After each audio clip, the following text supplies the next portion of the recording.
Shalom dear friends, இன்றைக்கி நம்ம எபிரேயத்திலேருந்து ஒரு வார்த்தையை நம்ம பார்ப்போம்.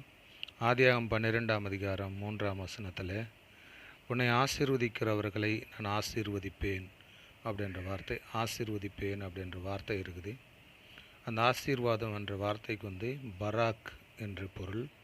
பராக் அப்படின்னு சொன்னால் பிளெஸ்ஸட் அப்படின்ற அர்த்தம். ஆசீர்வாதம், ஆசீர்வதிப்பேன் என்ற அர்த்தம்.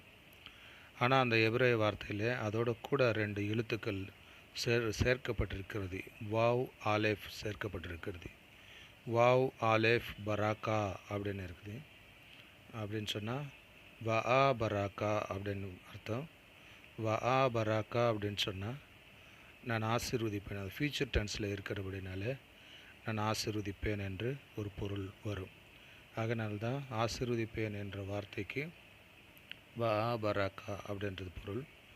ஆசீர்வாதம் அப்படின்னு சொன்னால் பராக்கா அப்படின்றதுக்கு அர்த்தமாகும். Shalom shalom.